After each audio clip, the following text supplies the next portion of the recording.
Vamos dar início, então, a um debate sobre defesa cibernética, promovido pelo Instituto de Estudos Jurídicos Aplicados, o IEJA.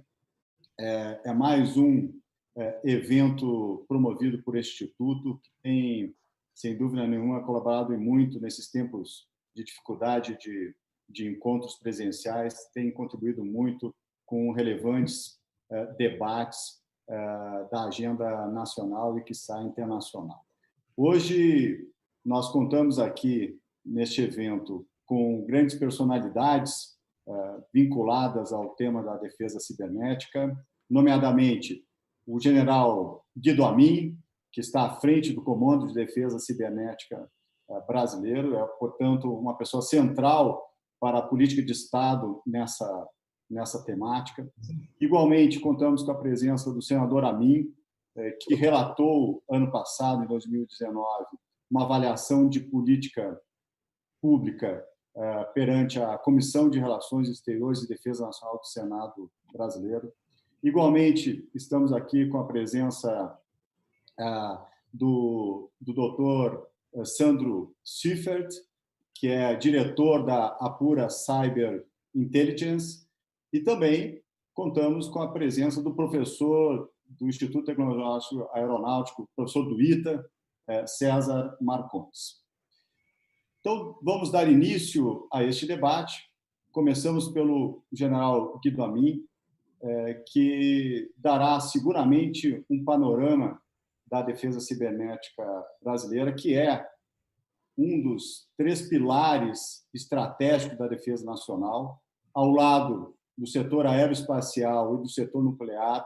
O setor cibernético é, para o Brasil, um dos setores estratégicos da nossa defesa. Inclusive, alguns países até aventam ou até praticam mesmo uma quarta força, que é a quarta força cibernética. Sem dúvida nenhuma, é para o Brasil um tema bastante caro, um setor extremamente importante para a nossa defesa, e hoje esperamos esclarecer melhor o público sobre o que é essa importante área de nossa defesa nacional. General Amin, é um prazer reencontrá-lo, mesmo que virtualmente, mais uma vez, e aguardamos, portanto, que inicie esse importante debate. Com a palavra, general. Ok, Tarcísio, muito obrigado. Em primeiro lugar, uma boa tarde, senador Amin, a você, Tarcísio, César, Sandro, meus camaradas aqui desse debate, que a gente possa transmitir realmente ideias relevantes para quem nos assiste, a quem também meu caloroso boa tarde nesse momento. Bom, para iniciar e puxar os assuntos, eu preparei aqui uma pequena pauta para falar em 10, 15 minutos, se me for dado esse tempo, para que eu possa esclarecer alguns pontos da nossa estrutura, principalmente, nacional de defesa. O primeiro conceito importante que temos que tratar é sobre uma diferenciação entre segurança e defesa cibernética. Segurança cibernética e defesa cibernética. Neste caso, a segurança cibernética trata principalmente das questões de proteção, principalmente em infraestruturas críticas. E na montagem que nós temos no Brasil para atender a isso está no nível político. O GSI, ele é um ator proeminente, o Gabinete de Segurança Institucional da Presidência da República é um ator proeminente neste campo em que se fala de segurança cibernética, se fala em segurança da informação e se fala em proteção de infraestruturas estratégicas críticas, sistema elétrico, telecomunicações, água, transporte e outros, tão importantes para a nossa vida no dia a dia, mesmo que invisíveis aos olhos de cada um de nós brasileiros. Não é? Já a defesa cibernética, nós já estamos descendo do nível político, passando para um nível estratégico, operacional e tático, onde ainda há a preocupação com a proteção, mas também é necessário, nós tratamos disso, de obter as capacidades de exploração do espaço cibernético e as capacidades ofensivas, o ataque cibernético. Então, no âmbito da defesa cibernética, nós falamos em três grandes grupos de ações: a proteção, a exploração e o ataque. Na segurança cibernética, nós falamos apenas da questão da proteção. Essa é uma grande diferença da nossa estrutura. Dentro dessa estrutura em que nós temos a questão de segurança e defesa, nós estamos tratando, nesse momento, de estruturar, modelar, estabelecer requisitos para o que chamamos de um sistema militar de defesa cibernética. Esse sistema, como o próprio nome já diz, ele vai se encarregar, no âmbito da defesa nacional, de todas as questões referentes à proteção, exploração e ataque no seu nível mais elevado. Esse sistema prevê o Comando de Defesa Cibernética como sendo seu órgão central, é o comando em que eu estou neste momento, é um comando conjunto. Nós temos aqui oficiais generais, oficiais e praças das três forças trabalhando em conjunto. Nós temos nesse sistema ainda as estruturas singulares de defesa cibernética da Marinha, do Exército e da Força Aérea, trabalhando de uma forma sistêmica com o comando para oferecer esse nível adequado de defesa cibernética ao âmbito para o qual nós fomos criados. Mas, veja bem, mesmo não sendo responsáveis, em última análise, pela segurança de infraestruturas críticas, e nós vamos ver que a proteção dessas coisas ela é feita em camadas, como uma cebola. Ela começa lá nos detentores dos ativos a serem protegidos, que já tem que estabelecer as suas seguranças de rede, os antivírus, os firewalls e outras medidas necessárias a proteger. E outras camadas superiores vão agregando outros níveis de resistência para se chegar a um nível adequado nessa proteção. Então, mesmo não sendo responsáveis pela proteção de infraestruturas estratégicas críticas, o sistema militar de defesa cibernética se impôs à cooperação e à integração de esforços com essa proteção. Ou seja, realizamos exercícios anuais, realizamos atividades que envolvem a proteção das infraestruturas críticas. Há um entendimento muito grande disso, há uma demanda muito grande por isso, e nós, então, é a nossa contribuição real para a proteção das infraestruturas estratégicas críticas do Brasil, no âmbito da cooperação e integração de esforços. Aliás, falar em integração de esforços, e aqui vou encerrando o meu último tópico, também para puxar depois o debate, a defesa cibernética, eu sempre encerro minhas apresentações oficiais com um slide que diz que é um desafio para toda a nação.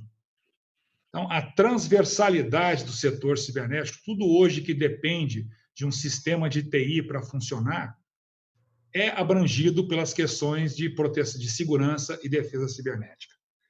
E há virtualmente uma impossibilidade de se garantir 100% de eficácia nas ações de proteção. Isso é uma triste notícia. Quem diz isso não sou eu, isso é uma constatação. As pessoas que trabalham na área, o próprio US Cyber Command já afirmou isso, não é? Além disso, temos dados recentes de uma empresa, se não me engano, a Fortinet, soltou dados recentes aí, que o percentual de sucesso de ataques cibernéticos no mundo é de 78%. No Brasil, esse dado cai um pouquinho, 63%. Mas, mesmo assim, vejam que a chance de dar certo um ataque desse é muito grande.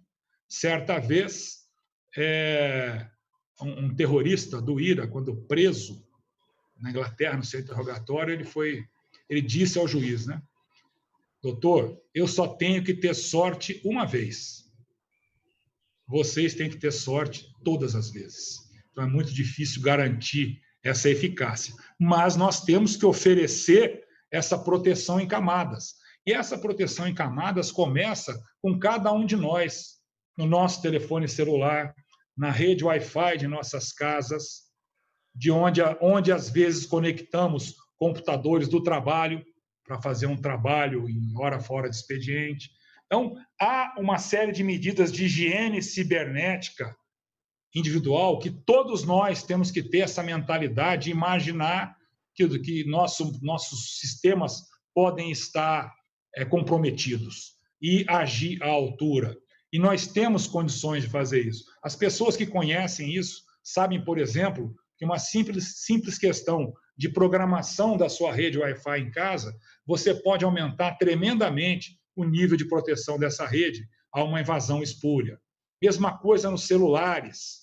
Eu sempre digo isso às pessoas. Cada um pega o seu celular e faça uma análise dos seus aplicativos. Aquele que você não usa faz um mês, pode deletar, não é necessário. Que os aplicativos que nós instalamos nos celulares são uma grande fonte, eventualmente, de problemas. Há softwares que permitem sequestrar telefones celulares, por exemplo, sem que você dê um toque. Então, é muito difícil conviver nesse meio sem que haja essa mentalidade de todos, no nível individual e no nível coletivo. Assim como também o famoso tema Security by Design, ou seja, nós temos que ter, já existem metodologias de desenvolvimento seguro de códigos, de softwares, e nós temos que sempre buscar, ao estabelecer qualquer sistema, seja ele de hardware ou de software, que já se pense em segurança quando da sua criação. E um último ponto que eu acho importante para essa mentalidade cibernética é a questão da educação. Nós deveríamos começar nas escolas, escola do nível fundamental, ali, jardim da infância, quando as crianças já começam. Hoje você vê criança no carrinho de bebê, já com o dedinho lá no iPad do pai, vendo filmes e brincando. É preciso, já nesta fase, ensinar para essas crianças o que é uma senha, que cuidados ela tem que ter, ensinar que as pessoas na internet não são necessariamente boas como o pai e a mãe dela, e essas coisas, e ir subindo em todos os níveis, de acordo com a capacidade de entendimento e o conhecimento que se pode ter, irmos até no terceiro grau, introduzindo, estamos tratando de fazer isso nas escolas militares, tem uma primeira reunião agora, dia 27 de maio, para que em todas as escolas, em todos os currículos, em todos os anos, seja colocado alguma matéria não eletiva, mas obrigatória, para já ir incutindo no pessoal essa mentalidade de segurança cibernética. Quem quer se aprofundar nisso, entender um pouquinho mais, faça uma visita à Estônia e vai entender perfeitamente o que eu estou falando. É lógico que é um país pequeno, são poucas pessoas, né? Enfim, é bem menor que Sergipe, por exemplo, e uma população muito menor. É muito mais fácil, claro, você tomar medidas que sejam abrangentes assim. Mas serve, é um exemplo muito grande, um balão de ensaio de como uma sociedade tem que ter essa mentalidade de proteção de si própria para poder transitar em segurança nesse ambiente altamente tecnológico de hoje em dia, do qual não podemos prescindir, né? Porque a opção seria voltar àqueles celulares que pareciam um tijolo, que não era smartphone, não usar a internet, não usar a mídia social. Me parece que essa opção ela não cabe muito nos dias de hoje. Essa questão ela é irreversível. O que nós temos é que desenvolver na nossa sociedade essa mentalidade de proteção, tanto no nível individual quanto coletivo, por meio da educação, por meio de uma conscientização de produtores e desenvolvedores de hardware e software, para que possamos transitar em segurança e utilizarmos as benesses desse mundo de hoje, mitigando seus riscos. Muito obrigado e vamos aguardar aí os debates, as conversas. Estamos prontos. É um prazer estar com vocês. Muito obrigado, General Amin. Trouxe aqui importantes elementos para o nosso debate, não só elementos conceituais, como a diferença entre defesa cibernética e segurança cibernética, mas também problematizou alguns pontos bastante cruciais, eu diria, como é a educação, a ideia de que a defesa não é um assunto meramente militar, mas é também um assunto civil. E passamos, então, para um outro poder, que é o poder legislativo, e contamos hoje com a presença do senador Amin. O senador Amin, ele presidiu, liderou uma avaliação de política pública na Comissão de Relações Exteriores e Defesa Nacional o ano passado. Senador, como o parlamento brasileiro vê e projeta a defesa cibernética brasileira, e quanto aos ataques eventuais que podemos ser ameaçados, enfim, como de fake news, a ataques a sistemas eleitorais, como o político brasileiro, o parlamento brasileiro vê esse assunto? Bom, em primeiro lugar, uma boa tarde a todos, agora publicamente. Cumprimentar o Tarcísio pela iniciativa e fazer 2 registros. Primeiro, a grande satisfação de poder rever, ainda que remotamente, o meu quase xará, né? General Guido Amin Naves, e ter o privilégio de, além de contar com a presença do Tarcísio, conversar com o César e com o Sandro. Eu vou fazer um retrospecto e 2 proposições, então, a propósito da tua pergunta. Primeiro, eu recomendo que, se não leram, leiam o relatório que foi produzido pela Comissão de Relações Exteriores na avaliação da política pública e especialmente nas carências, porque o que mais interessa é o que precisa ser feito em termos de política pública, visando a segurança cibernética e contemplando a defesa cibernética. Esse trabalho foi aprovado pela comissão, encaminhado aos setores competentes do governo. Não é que haja uma relação de causa e efeito, mas nós ficamos na Comissão de Relações Exteriores e Defesa Nacional, presidida pelo nosso querido amigo Nelsinho Trabe, sobrevivente do coronavírus, né, foi, infelizmente, o primeiro agraciado com a Covid-19. Chegou ao Brasil no dia 10 de março, me deu um abraço árabe no dia 11, me deixou até dia 17 em expectativa, né? Fui fazer o exame e, graças a Deus, deu negativo. Ele se recobrou, está muito bem. E é um animado incentivador, ele é um animador desse projeto que nós desenvolvemos no ano passado.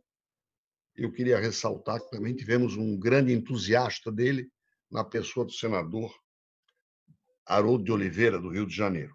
Mas todos colaboraram. É um tema fascinante, né? Porque volta e meia você encontra um caso. Né? Quem é que já foi hackeado? Quem é que já perdeu o seu telefone celular? Já roubaram o meu número? Então, cada um de nós já viveu os efeitos disso. Mas o que eu quero falar? Primeiro, o relatório descreve o quanto nós estamos devendo à importância do país. O relatório pode ser resumido no seguinte: nós somos importantes, por isso temos responsabilidades, mas não fazemos nem sabemos. Quer dizer, não fazemos o necessário e parece não sabermos que somos um país importante, sem dúvida alguma. Essa visão das Forças Armadas de dividir as responsabilidades, né, a questão da energia nuclear, como uma expertise da Marinha, a aeroespacial como sendo uma expertise da Força Aérea, e essa questão da defesa cibernética, acometida ao Exército e ao, vamos reconhecer, competente, estudioso e dedicado general Guido Amin Naves, me faz suscitar, então, a primeira questão. Eu gostaria que o general Guido Amin Naves nos desse uma rápida informação sobre os exercícios de ataques cibernéticos. Não apenas o que houve o ano passado, o que houve no ano retrasado, e o que haveria este ano com, digamos, as infraestruturas sensíveis que ele procura simular. Eu participei de um dos dias desse desafio do ano passado. E quero trazer aos senhores, ao César e ao Sandro especialmente, quero relembrar o que nos falou o general Tarcísio na sessão do dia 20 de dezembro, aliás, 26 de setembro do ano passado, na Comissão de Relações Exteriores, que nos falou o professor Ricardo Custódio, né, que custodia a sala-cofre. Né? Suponho que o César saiba disso e que o Sandro também, que nós temos aqui na Universidade Federal de Santa Catarina, onde eu sou professor, ainda que já jubilado, a sala-cofre, ou seja, a segunda via de todos os papéis, entre aspas, juramentados do país, ou seja, documento digitalizado, tem a segunda via, o backup está aqui. E é o Ricardo Custódio que nos lembrou do seguinte: o Brasil não desenvolveu, ele diz, o menor controle, digamos, não desenvolveu os controles necessários das chamadas âncoras de confiança no mundo cibernético, o que torna cidadãos, agentes e órgãos públicos mais vulneráveis quanto à segurança de dados. E os 68% da nossa taxa de falta de confiança, digamos, ou de segurança fluida no país, né, assegura que aquilo que o homem do IRA, se ele tivesse que dizer, se eu tivesse que ter esse dia de sorte, seria mais fácil no Brasil do que em outros países, por falta dessa âncora. E ele alerta, né, para essa circunstância, cita naquele depoimento o que o ex-agente Edward Snowden provou, né, a existência de um esquema internacional de espionagem conduzido pelo governo norte-americano, frase dele. Ele é que já foi de confiança do governo norte-americano, então a gente pode repetir.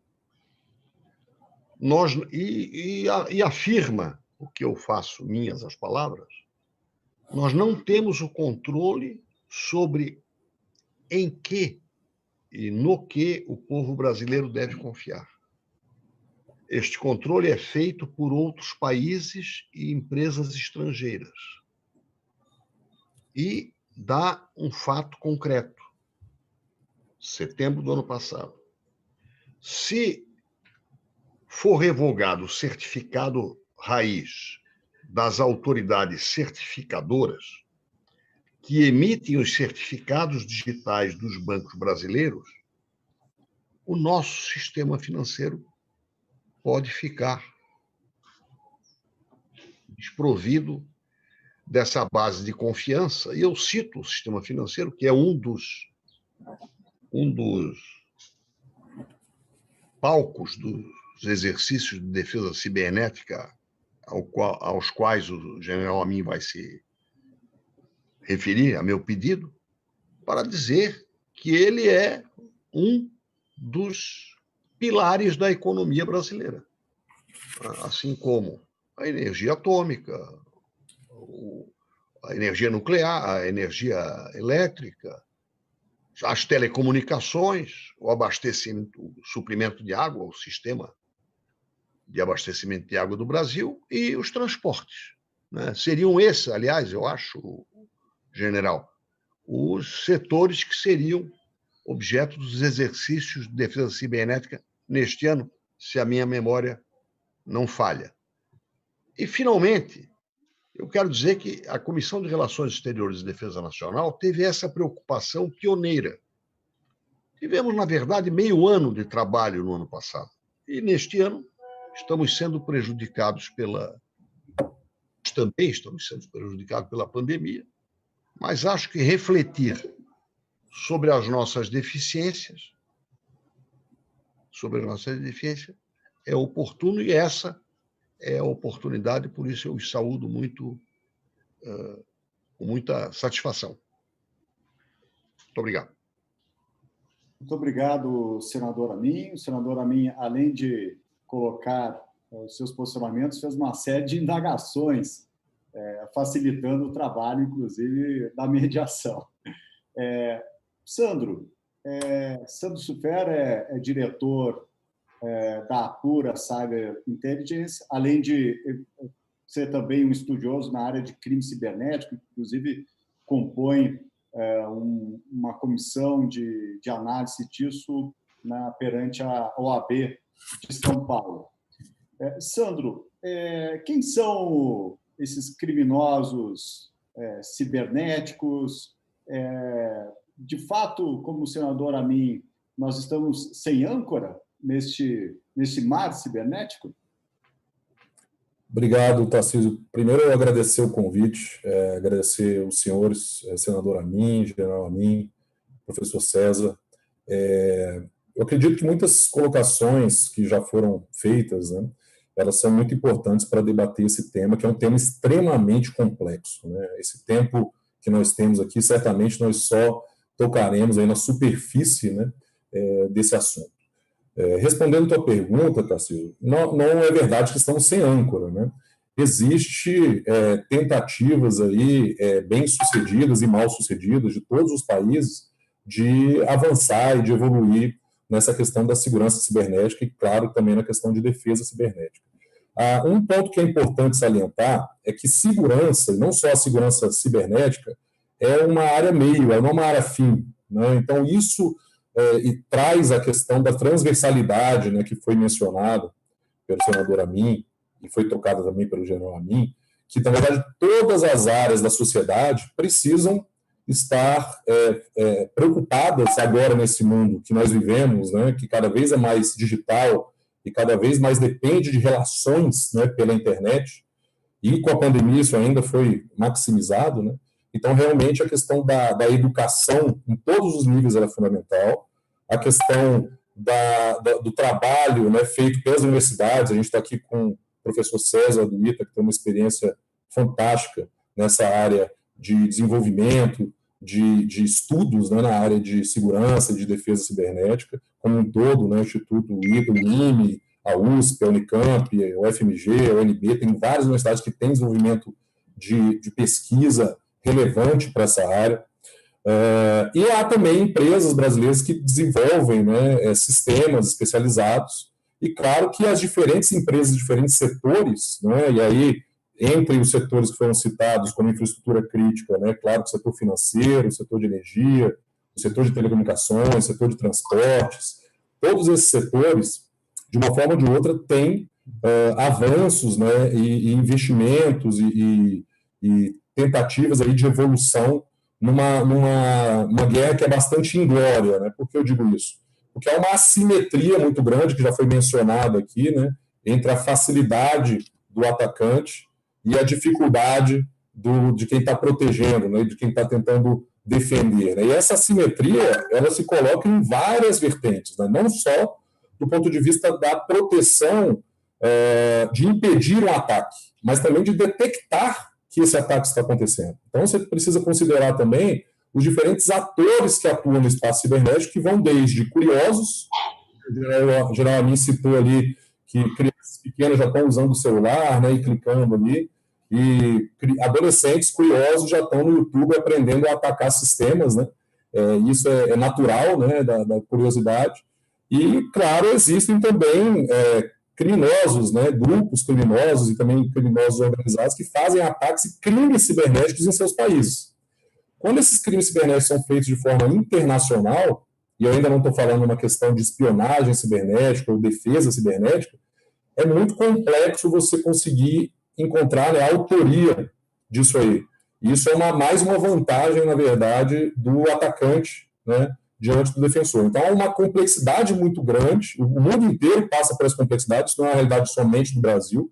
Claro que questões culturais, né, de importância da segurança como um todo para o país, como existem em muitos países, e talvez no Brasil, graças a Deus, a gente não tem, né, há muito tempo participação em guerras e conflitos armados, isso aí naturalmente, culturalmente, o brasileiro é menos preocupado, né, com esse tipo de segurança da informação, né? Você imagina uma pessoa que mora num país, numa zona de guerra, né? Isso aí, naturalmente, as informações que são trocadas ali, mesmo por empresas que não são de infraestrutura crítica, são muito mais protegidas porque o inimigo está, obviamente, fisicamente ali do lado. Isso é a realidade no Oriente Médio, isso é a realidade em muitos países da Europa e, inclusive, na América do Norte, né? No Brasil, a gente tem uma situação totalmente diversa, né? Então, o próprio crime cibernético que atua no Brasil é um crime cibernético bastante especializado, né? O criminoso cibernético no Brasil ataca os próprios brasileiros. E o motivo disso são vários. A principal é a questão da língua mesmo, né? O Brasil, além do Brasil, nós temos países aí como Portugal e Moçambique que falam, e são grandes, né, falam português, e são grandes países, né? Então, naturalmente, isso acontece mais dentro do Brasil. Quando você vai para o nível de espionagem cibernética, né, e que, veja bem, isso pode ser o ator que está executando uma ação de espionagem cibernética, ou seja, obtenção de informações de forma digital não autorizada, ele pode ser desde um hacktivista, né, que é uma pessoa que está tentando dar uma mensagem ali, porque ele é ecoterrorista, ou então porque ele é nazista. Infelizmente, esses extremos existem, né, no nosso mundo, no Brasil também, ou porque ele tem ódio de uma empresa, ou de um partido político, ou de uma autoridade, alguma coisa desse tipo. Existe esse tipo de ator, esse grupo. Existem também grupos organizados, né, que tentam obter dinheiro, né, e por isso fazem extorsão. Hoje em dia, um dos ataques mais comuns é o ransomware, né? O que é o ransomware? É uma corruptela de ransom e software, né? Então, é um software que, na verdade, sequestra os dados, né? Faz uma extorsão das empresas. E isso é uma coisa que está muito ativa no mundo inteiro e é cada vez mais comum, né? Empresas serem contactadas de alguma forma ou ficarem sabendo que seus dados estão indisponíveis porque atacantes dentro do Brasil ou fora do Brasil sequestraram esses dados. Como é que isso funciona? Eles acessam o sistema da empresa, passam alguns meses ali, têm acesso aos computadores sensíveis, aos dados, etc. Isso não é detectado, geralmente, por sistemas mais simples de segurança da informação, como antivírus, firewall. Então, a maioria das empresas não está preparada para esse tipo de problema e, de repente, o grupo ou o atacante resolve monetizar, digamos assim, esse ataque. Então, fala, se você não me pagar, os valores variam, né? Começou com valores muito pequenos, hoje em dia a gente tem casos de mais de 30 milhões de reais de solicitação de resgate para empresas, né? Se você não me passar esse valor em Bitcoin ou em Ethereum, normalmente algum tipo de moeda, né, Monero, algum tipo de criptomoeda, nós vamos começar a divulgar os seus dados. Não só roubamos, como nós vamos começar a divulgar e vazar os seus dados, né? Então, eu entrei num exemplo específico, mas é interessante mencionar também que grupos, né, do mundo inteiro que estão, na verdade, têm como atividade econômica, né, assim como o crime organizado tem atividades econômicas ilícitas, né, como tráfico de droga e outras, existe também uma atividade econômica ilícita de crimes cibernéticos que ocorrem não só dentro do Brasil, mas no mundo inteiro. No nível de Estados-nação e grupos terroristas, isso vai para um nível ainda mais alto, porque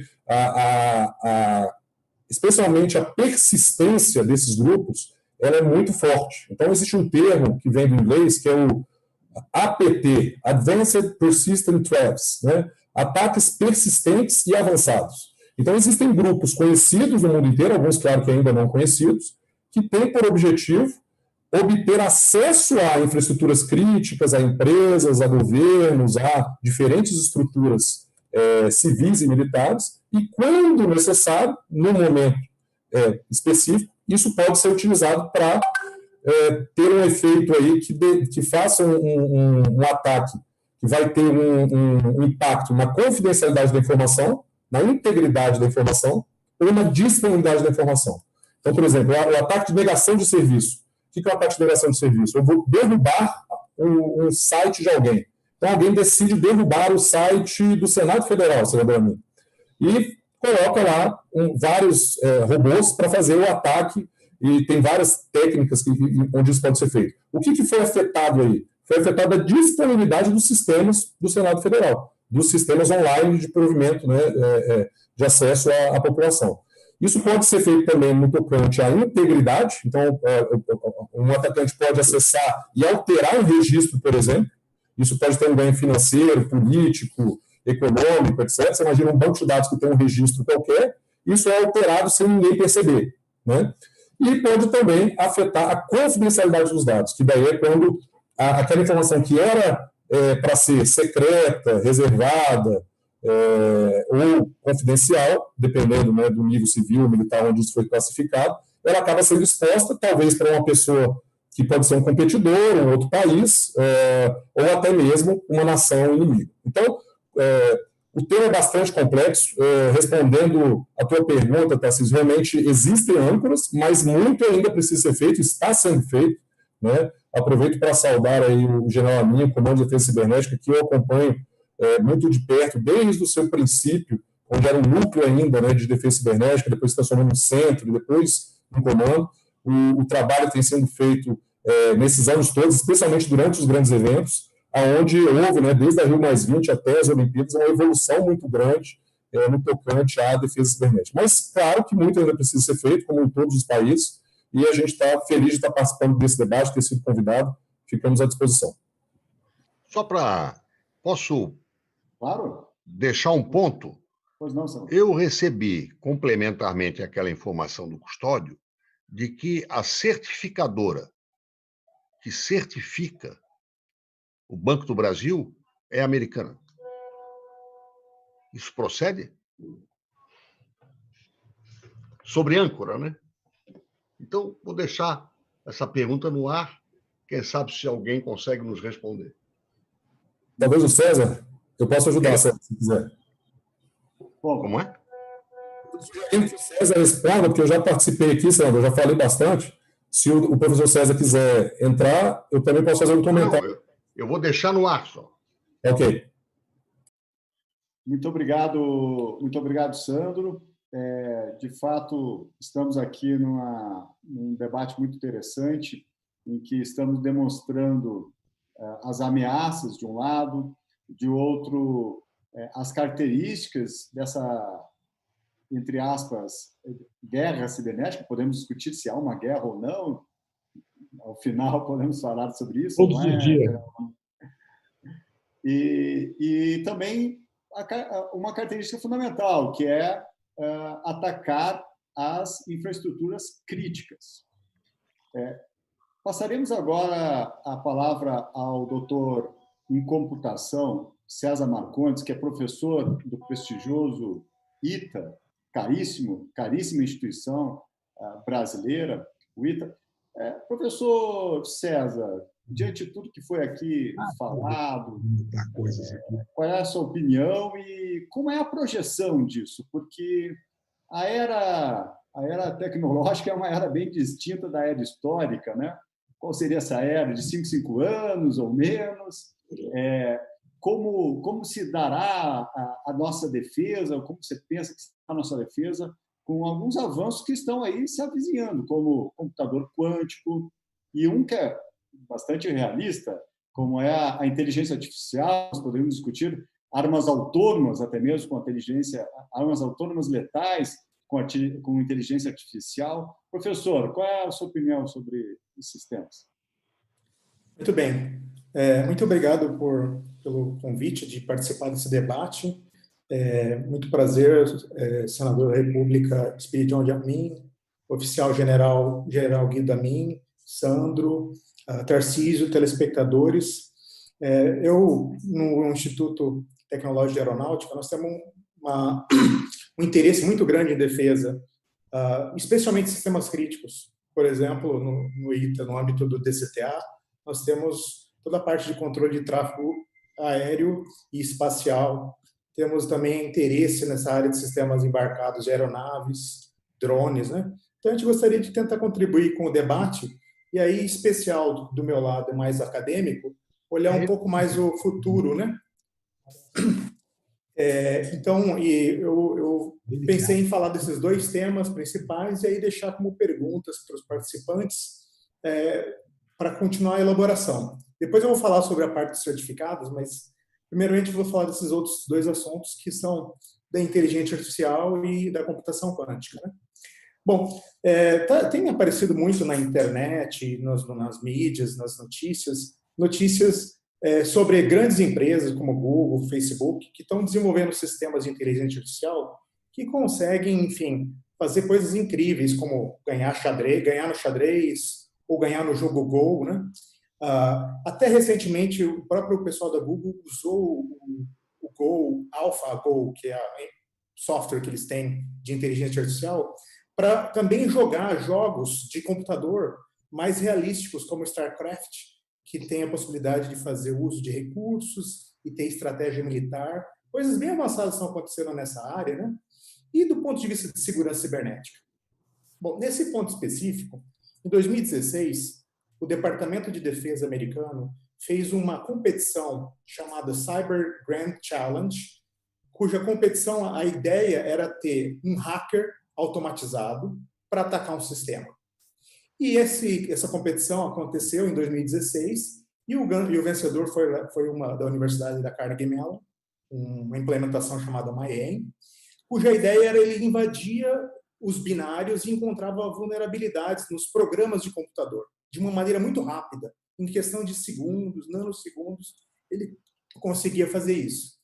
Porém, a gente tem que também pôr um passo atrás e pensar no seguinte aspecto. A inteligência artificial, ela potencializa o humano, mas ela não faz tudo o que o humano faz.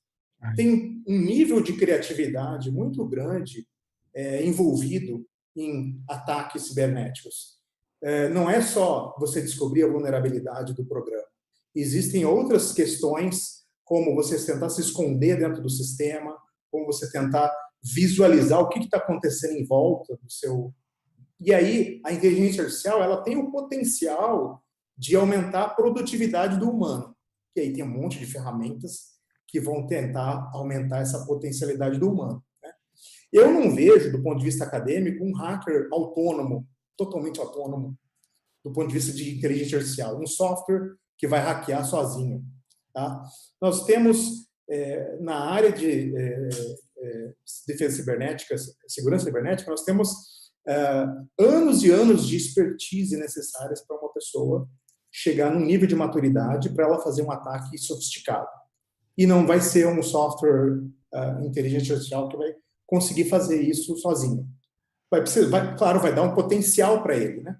E aí esse potencial é que, no final, acaba potencializando também danos e problemas para todos nós.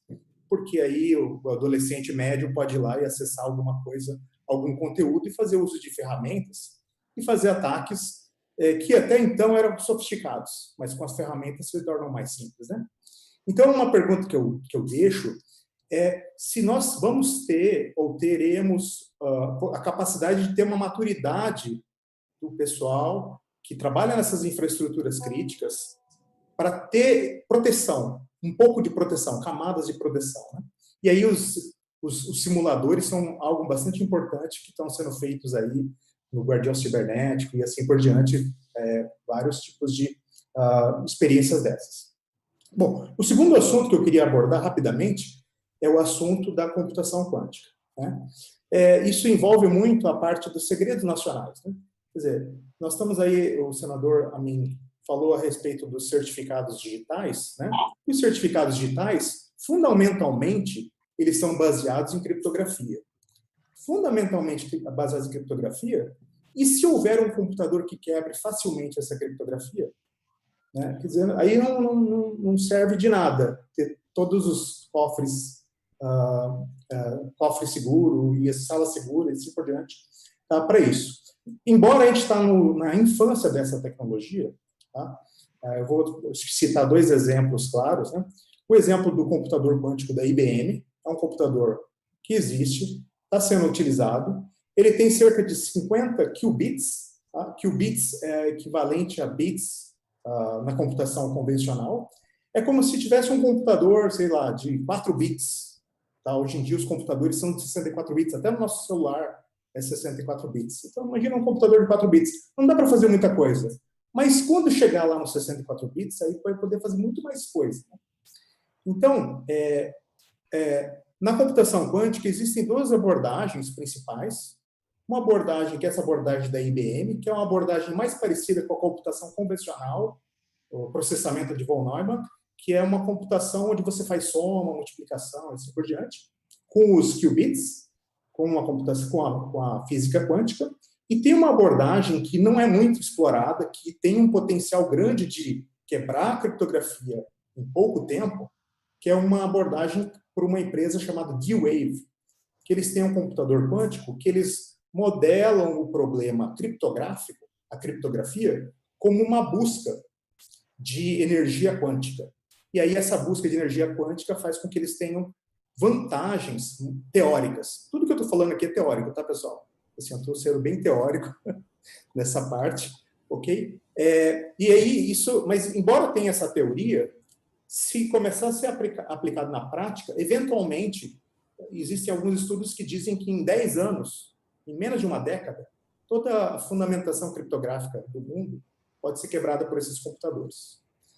E aí, o que nós vamos fazer? Nós vamos ter que adotar outras metodologias, talvez criptografia pós-quântica e outras coisas do gênero, né? E, por outro lado, também eu vou colocar uma outra visão, que é, ao mesmo tempo em que você tem essa criptografia forte, você também tem a criptografia forte também sendo utilizada por criminosos, digamos assim. Como, por exemplo, você tem essas redes da Deep Web, que circula muita informação lá dentro dessas redes, né? E você tem cada vez mais segurança naquilo, né? E isso dificulta o trabalho de investigação ou não? Então, eu deixo aí algumas perguntas aí e algumas ideias para debate. Obrigado. Muito obrigado, César. General, várias perguntas foram dirigidas ao senhor. Eu anotei aqui. Bom, eu começaria com uma que é justamente, acredito que o público tem grande curiosidade. Existe uma guerra cibernética? Essa seria uma primeira indagação. E a segunda, que vários participantes aventaram, qual é a maturidade da nossa infraestrutura crítica e como como já foi citado, esse exercício comandado por vocês do Guardião Cibernético? O que é isso exatamente para a população entender melhor? Agradeço também pelas perguntas e as provocações, no bom sentido, que foram feitas pelos meus camaradas aqui na mesa, e vou tentar passar por algumas ideias sobre isso, e, ao final, vou explicar um pouquinho mais o nosso Guardião Cibernético. Bom, em primeiro lugar, eu vou à sua pergunta. Você quer a boa ou a má notícia primeiro? A guerra cibernética acontece todos os dias. Ou seja, estamos em guerra todos os dias. De todas as semanas, de todos os meses, de todos os anos. O comando cibernético, ele é muito... Eu sou de artilharia, especializado em artilharia antiaérea e trabalhei muito dentro na minha carreira, inclusive comandei a Brigada de Artilharia Antiaérea do Exército, dentro do Sistema de Defesa Aeroespacial Brasileiro, dentro do Comando de Defesa Aeroespacial Brasileiro. Este é um comando permanentemente ativado. O que quer dizer isso? Quer dizer que ele está... vocês veem, traçando um paralelo, por exemplo, um emprego qualquer das forças singulares, ele é feito por um decreto do presidente, por exemplo, uma situação de GLO, que a gente vê pela televisão acontecer. No caso do comando aeroespacial e no comando cibernético é igual, nós temos que ser permanentemente ativados. Vou dar um exemplo. O comando aeroespacial, ele não precisa de ordem de ninguém para, por exemplo, chegar até a derrubar uma incursão aérea não identificada, que resista àquelas medidas anteriores ao chamado tiro de destruição, não é? Ele pode chegar a fazer isso sem uma ordem, lógico, seguindo todo um protocolo definido e assim por diante. Na cibernética é a mesma coisa. Nós temos que ter as condições e as determinações para atuar independente de qualquer outra situação, ou seja, é o que nós chamamos de comandos permanentemente ativados, porque a guerra cibernética, como a guerra aeroespacial, nós não podemos ficar um minuto sem estarmos atentos ao que acontece à nossa volta. Com relação ao que falou o César, eu vou ter, como a gente quando faz algum tipo de palestra ou com conversa mais técnica com os espanhóis, eles dizem, por favor, hable em cristiano, alguma linguagem que a gente entenda, próximo ao português, né, César? Não que você tenha sido muito técnico, mas a inteligência artificial, nós militares temos alguns dogmas. O primeiro deles é o seguinte: nós sempre planejamos para a pior hipótese e oramos pela melhor hipótese. Isso acontece. No caso da inteligência artificial, nós sabemos que hoje nós temos, sim, uma grande capacidade de tratamento de dados. Ou seja, os sistemas conseguem aprender vendo muitos dados, compilando muitos dados, o sistema consegue aprender. Mas, mesmo assim, existe um algoritmo que define o que ele faz, não é? Mas as pesquisas de inteligência artificial, e dizem, se posso estar errado, você me corrija, dentro de 20 ou 30 anos, nós teremos sistemas de IA capazes de alterar seus próprios algoritmos. E aí nós estaremos já perto daquilo, nós, os mais antigos aqui, o HAL 9000, de 2001, uma Odisseia no Espaço, né? Ou para os mais jovens, o Skynet, do Exterminador do Futuro, quando você vai ter a máquina alterando o seu próprio algoritmo e decidindo coisas no lugar dos humanos, não é? E aí vem aquele grande problema que eles podem concluir, as máquinas podem concluir que nós, humanos, não tomamos decisões racionais, dada a nossa emoção, e queiram nos eliminar do processo, não é? Por isso que já as discussões sobre isso muito grandes, que você pode, por exemplo, quando eu estou falando aqui de armamentos em voo, intercontinentais, drones, armas inteligentes, capazes que não são controladas pelo ser humano, é muito importante uma decisão. Volta à questão da ética, né? Que não se pode dar à máquina a capacidade, por exemplo, de decidir sobre a vida e a morte, por exemplo.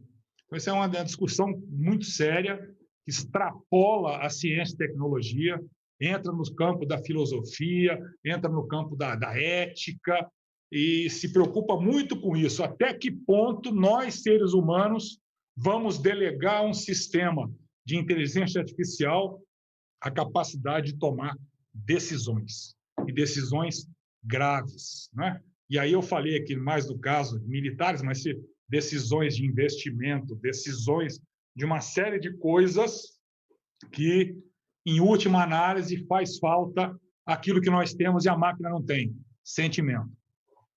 Bom, com relação a isso, vamos partir agora para o nosso guardião cibernético. Alguém falou aí em termos de horizonte de planejamento cibernético. Na verdade, até por questões da própria tecnologia, a prática já nos mostra isso. No nosso caso, já vem ocorrendo isso. Mais ou menos a cada 5 anos, é preciso fazer um grande replanejamento. O primeiro grande planejamento nosso foi feito em 2010, como consequência da Estratégia Nacional de Defesa de 2008. Né? Depois do caso Snow, em 2013, 2014, fizemos um grande replanejamento daquilo tudo, viemos até agora, e após o último grande evento, que foi a Olimpíada de 2016, nós sentimos a necessidade de refazer esse planejamento estratégico, redefinir rumos, reajustar as coisas, e não adianta, eu digo aos meus superiores, e todos entendem isso, não adianta fazer planejamentos para a cibernética além de 5, 6, 7 anos no máximo. Não podemos visualizar mais longe, mas planejar 5 anos por aí é o que nós temos feito agora, até pelas questões de tecnologia envolvidas, pelas incertezas orçamentárias, que o próprio senador Amin já trabalhou muito em cima disso ano passado, nos ajudou muito, aliás, com aquela avaliação que foi feita, aquele relatório realmente ficou muito bem escrito e atacou realmente os pontos que tinham que ser atacados ali. e esse relatório, senador, já dando uma resposta ao senhor, já está nos ajudando, porque é uma argumentação muito forte que nós temos para quebrar as séries históricas de orçamento que nós precisamos para poder cumprir os planejamentos à frente. Com relação ao Guardião Cibernético, o Guardião Cibernético é uma iniciativa tomada, já estaremos esse ano, e espero que ainda consigamos fazer, senador, até o final do ano. Espero que ainda consigamos, é o nosso desejo, estamos trabalhando para isso. Espero que essa pandemia nos dê um break necessário para podermos, até o final do ano, executar, e faço questão da presença não só do senhor aqui, mas dos nossos debatedores, para que conheçam um pouco do que é isso. Esse exercício começou em 2018, a primeira edição. Nós, ali, até hoje, não fizemos uma edição a outra, e é uma proposta desse exercício. Nós temos que, de um ano para o outro, inovar em alguma coisa. O primeiro, em 2018, nós fizemos exercícios de proteção nas áreas nuclear, defesa, financeiro. Já em 2019, nós incorporamos o setor elétrico e o setor de telecomunicações. E já fizemos incidentes intersetores, relacionando um setor com o outro. Que tipo de incidente nós fizemos? Tanto incidentes de nível técnico, onde os técnicos dessas estruturas que vieram aqui, tudo isso feito aqui no comando, aqui em Brasília, próximo à Torre Digital, para quem não conhece, o Forte Marechal Rondon, eles se debateram, nós criamos incidentes técnicos com o nosso pessoal para ameaçar os sistemas que esses operadores defendiam, e houve esse embate técnico entre atacantes e defensores. Mas também havia incidentes de gestão, onde nós montávamos aqui um gabinete de crise de cada empresa, cada banco, cada estrutura representada, Itaipu, por exemplo, contando nesse gabinete com pessoas da área jurídica, administrativa, comunicação e TI, para poder ver como gestionar as consequências de um ataque desse tipo. Já para o Guardião 3.0 esse ano, nós vamos completar, se Deus quiser, o setor de água e transporte vão incorporar. E aí nós completamos todo o rol de estruturas críticas, só que desta vez uma grande novidade vai ser, pela primeira vez, teremos um hub remoto, que até então o exercício sempre aconteceu fisicamente aqui no comando, em ambiente de simulação. Nós temos um simulador que já usamos aqui, onde podemos emular todas as redes que serão atacadas, tudo que vai acontecer em ambiente seguro e segregado da internet. Mas o nosso espaço físico é limitado, e a demanda por participação disso é muito grande, e nós queremos atender essa demanda. Então, faremos um hub remoto em São Paulo. A ideia é que o setor de telecom participe do exercício desde lá de São Paulo. Vamos montar um centro de operações lá no nosso quartel-general do Comando Militar do Sudeste. E a ideia é que isso possa, no futuro, possamos fazer como o exercício Lockheed Shields, do qual nós participamos no âmbito da OTAN, que é o maior exercício de proteção cibernética do mundo. Poderemos ter aí, como eles têm lá, 23 hubs. Isso é mais ou menos um hub por estado aqui no Brasil, e nós conseguimos, então, abranger um grande número de participantes nesse exercício.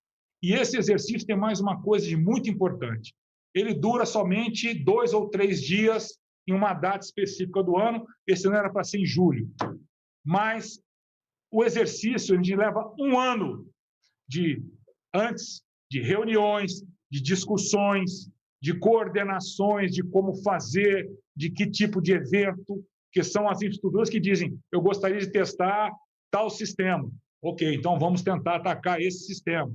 Então, essas coordenações, essas várias reuniões, videoconferências, enfim, é um processo de um ano que eu, inclusive, às vezes, eu tenho em dúvida se é mais proveitoso para a segurança cibernética brasileira todo esse processo que é feito ao longo de um ano, ou somente o exercício, que é o coroamento ali, 2, 3 dias, porque também não é possível tirar essas pessoas muito tempo dos seus afazeres nas empresas, nos bancos, nas instituições, não é?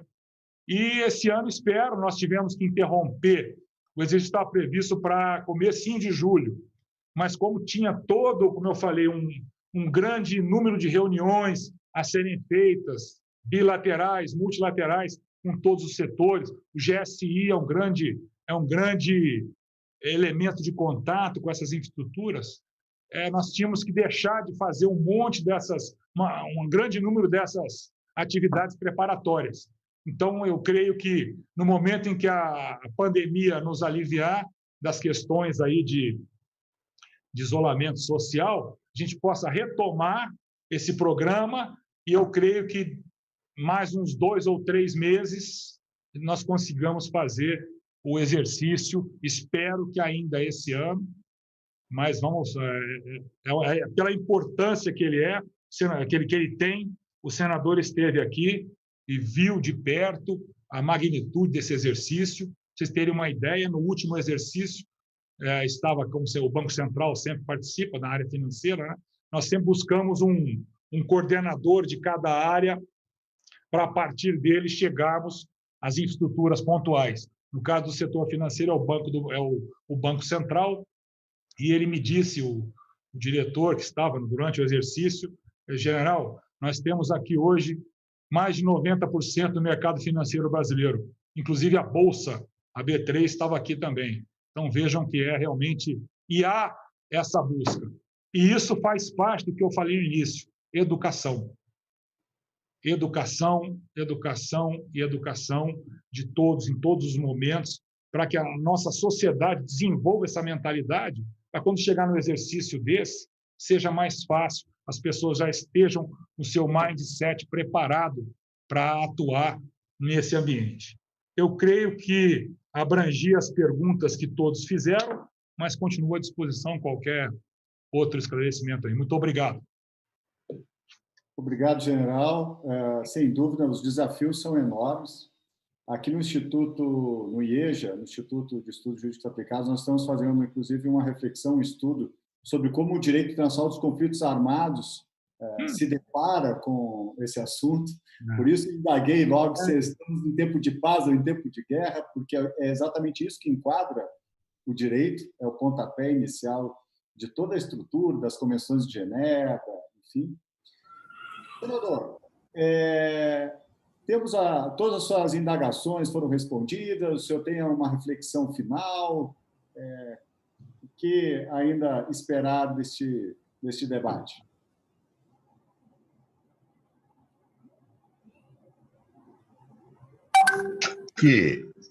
O que me cabe dizer nesse momento é que eu acho que essa iniciativa foi muito interessante.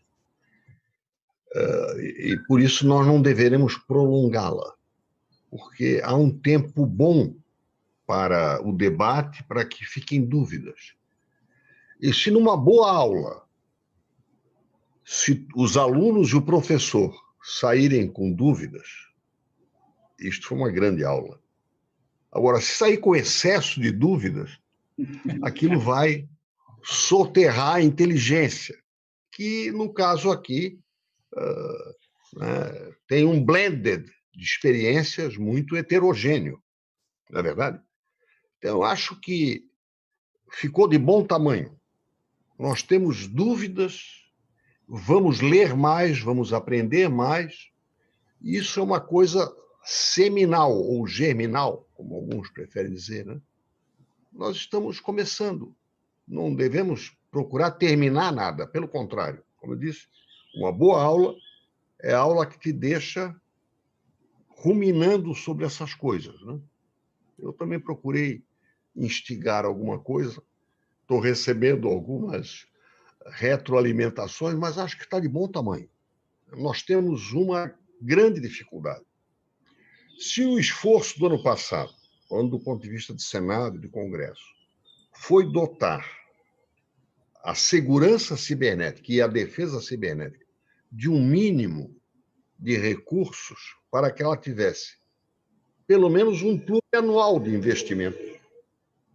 Imagine Se eu vou fazer um plano para 5 anos, eu tenho que, pelo menos, ter 3 anos de investimentos razoavelmente autorizados na lei orçamentária e no plano plurianual.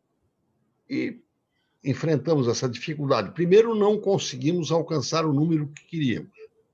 Segundo, sobreveio o ex-orçamento de guerra, né? Mas o orçamento paralelo que praticamente vai drenar todos os recursos para o, primeiro, combate pela preservação da vida e depois pela reconstrução. Mas eu gostaria de deixar uma última questão para a nossa cabeça. Isso vai passar, como disse o general, eu acho que vai passar e nós temos que estar mais inteligentes depois do que agora e antes. Então eu deixo no ar o seguinte.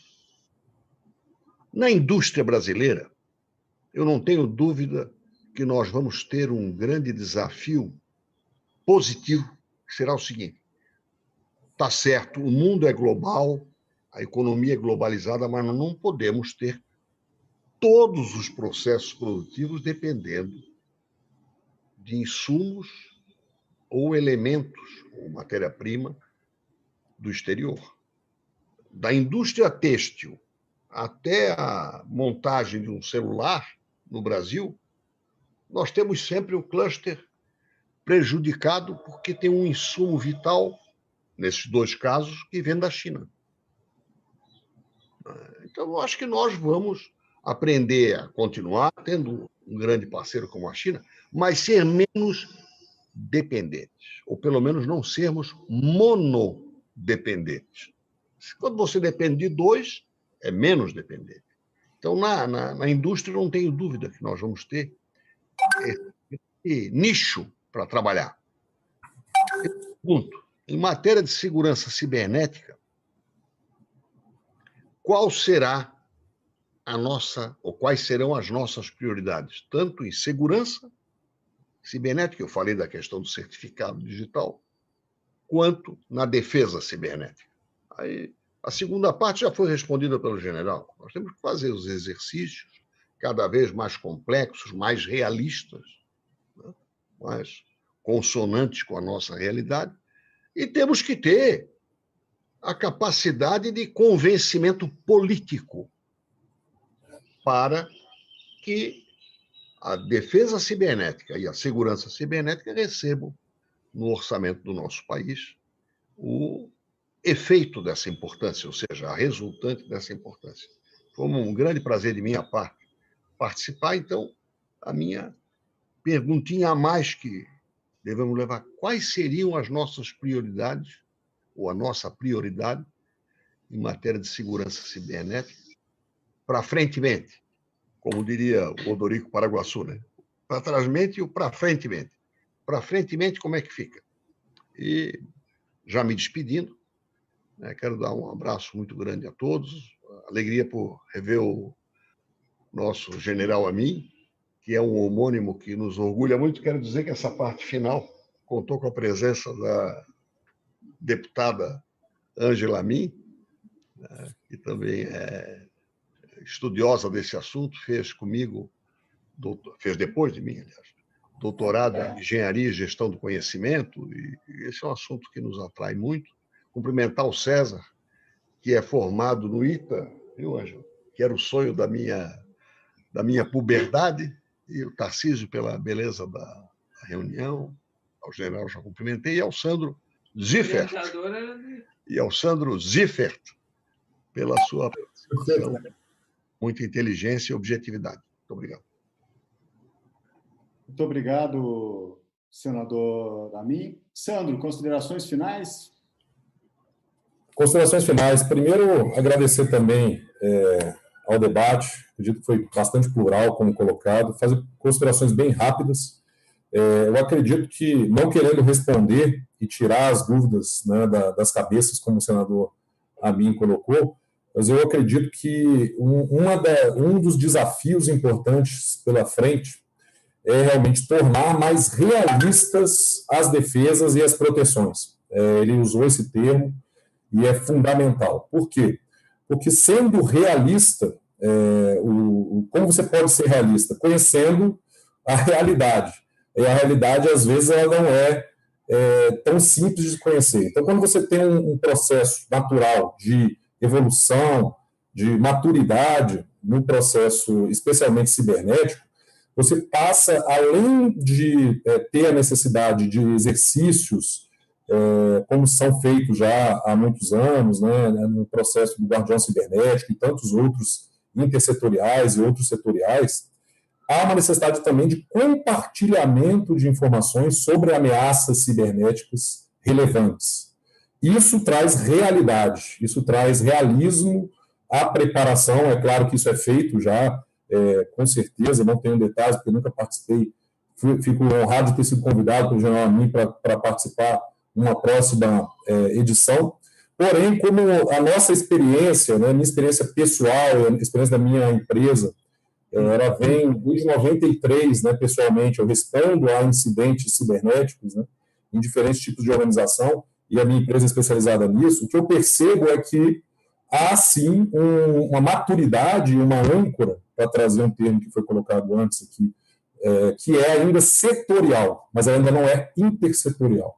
Então, a área de área financeira, por exemplo, o Bacen, a Febraban e vários bancos têm grupos de trabalho de segurança cibernética onde eles trocam informações sobre ameaças relevantes, estudos, técnicas de detecção, não só de proteção, né, e conhecimento de atores nesse setor, que atacam esse setor. A mesma coisa funciona em diferentes níveis nos outros setores estratégicos, telecomunicações, energia, etc.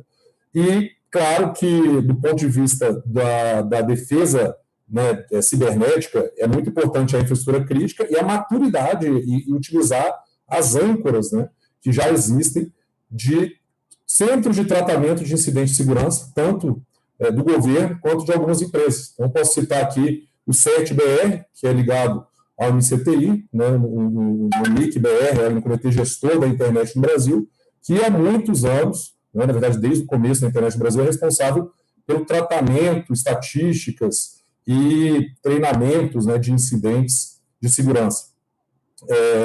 Também o CETI-GOV, né, que é ligado ao Gabinete de Segurança Institucional da Presidência da República, que é responsável pelo tratamento de incidentes na administração pública federal.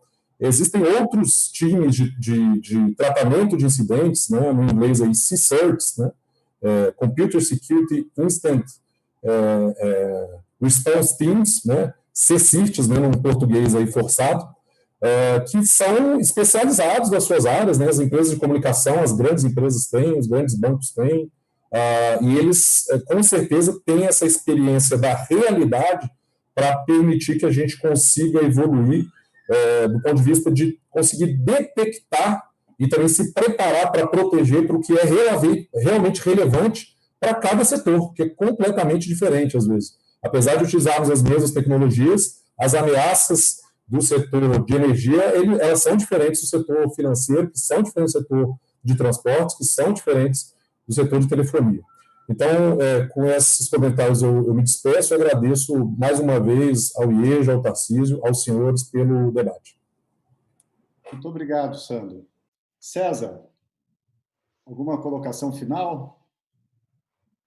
Bom, gostaria de agradecer novamente o convite e participar desse debate tão interessante com pessoas assim brilhantes, enfim, que estão trabalhando nesse setor. Eu, do meu lado acadêmico, eu tentei ir um pouco mais para o lado técnico, acadêmico, né? Às vezes pode até perder alguém, porque a pessoa leiga pode não ter entendido bem o que eu disse, né? Mas o que eu quero deixar é a visão, né, de que nós estamos aí para ver o futuro, pode contar com a academia, em observar os problemas futuros, trabalhar em conjunto conosco para auxiliar nesses aspectos todos, né? E estamos à disposição, enfim, continuar o debate, outros momentos, e trabalhar em conjunto com vocês. Obrigado.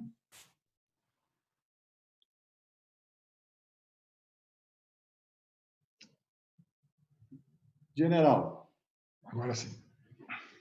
Vamos lá. Para encerrar o debate, nada melhor que que o senhor, né, que está à frente desse conflito virtual, que mensagem deixaríamos para a população brasileira em relação às nossas ameaças e como podemos nos defender melhor?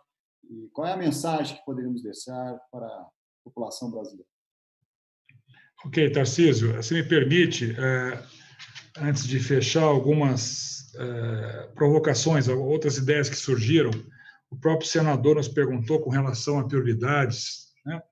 Então, foi feito desde todo o ano passado, durante o processo da avaliação da CREA do Senado, um grande processo que eu mostrei naquela avaliação de replanejamento estratégico e redirecionamento de objetivos, principalmente com relação ao viés operacional da nossa atividade em proveito, não só da defesa, mas de toda a sociedade e o Brasil como um todo. Nós temos duas grandes prioridades para o ano que vem. Uma delas é um desenvolvimento de uma ferramenta que hoje não existe no mercado, uma aplicação cibernética, que ela é a fronteira do conhecimento. Não vem ao caso dar mais detalhes aqui agora, mas é uma ferramenta bastante interessante, que vai aumentar grandemente a nossa capacidade em todas as áreas da cibernética, não é? E a segunda grande prioridade tem a ver com o que falou o Sandro agora no final. Nós precisamos mudar, e quando o senador, vocês vierem aqui, vão ver já as obras que estão em andamento, nós precisamos fazer um upgrade no nosso centro de operações, não só no aspecto físico, como no aspecto de quantidade, como no aspecto de qualidade, porque nós já temos um contato muito forte com o CERT-BR, participa inclusive do Guardião Cibernético, o CETIR-Gov e alguns CSIRTs já de algumas infraestruturas críticas participam conosco, mas nós estamos já com as nossas capacidades instaladas de processamento de dados já próxima do limite. Então, nós precisamos aumentar esse passo à frente, pretendemos já inaugurar até o final do ano que vem, para podermos aumentar a nossa constituência. Porque, em termos de cibernética, quando se fala em estabelecer relações com CERTs, CSIRTs e outros, enfim, para poder aumentar essa constituência, nós temos que ter, primeiro, capacidade de receber dados, que nem sempre estão estruturados da mesma forma. Nós temos que ter capacidade de armazenar e tratar esses dados, para tirar deles conclusões que serão úteis a toda essa constituência.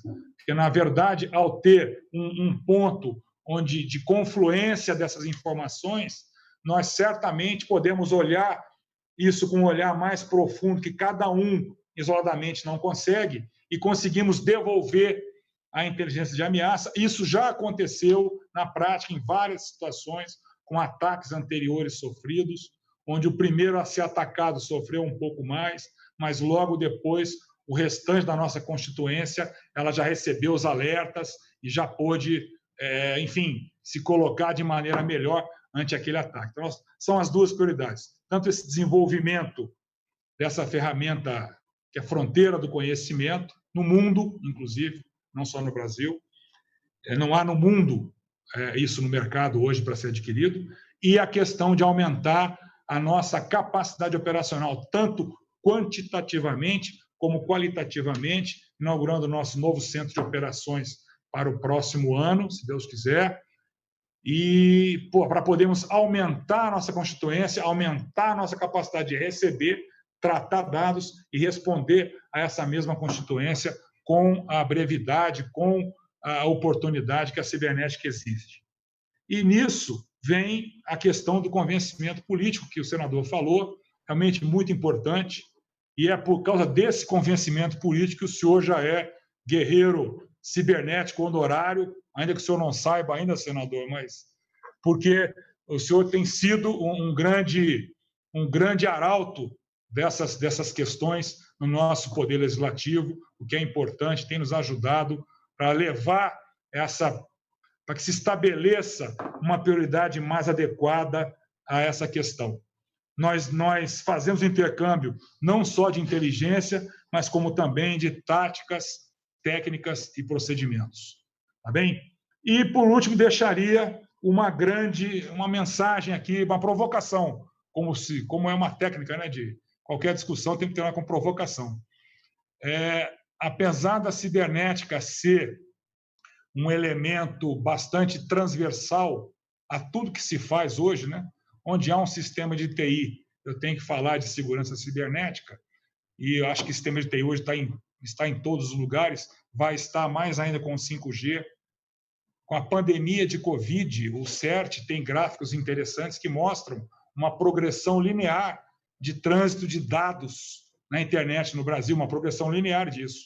No momento que a pandemia começou, essa taxa de aumento de dados passou a ser exponencial.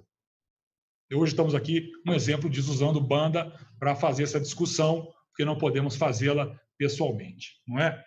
E aí eu pergunto, daquilo que o senador nos falou também, já há movimentos, pelo menos ditos na imprensa do Japão, retirando empresas da China. E aí eu pergunto, será que esta pandemia, ao contrário de tudo o que vinha acontecendo na economia, na política, enfim, na própria cibernética, será que essa pandemia nos traz um tempero antiglobalizante nas suas consequências? E é com esta provocação que eu encerro, saudando também a deputada Angela Amin, que eu a vi aí na imagem, ao senador Amin, ao César, ao Sandro e a você, Tarcísio, cumprimentando pela iniciativa, que é muito importante para nós aqui no comando. É muito importante que a gente faça uma inserção política estratégica dessa nova capacidade que nós estamos lidando, e esse tipo de oportunidade ela é imperdível para esse tipo de inserção junto à nossa sociedade. E o que fazer com relação a isso? Vamos nos educar, vamos estudar, vamos nos preparar, porque 100% de proteção, de eficácia na proteção, ninguém consegue. Mas quanto mais nós colocarmos camadas de proteção do nível individual ao nível coletivo, quanto mais a mentalidade das pessoas, das instituições, das organizações, elas estejam preocupadas com essa questão, como não estivemos até agora, por questões XYZ, que não vale a pena aqui. É um desenvolvimento, é uma questão cultural.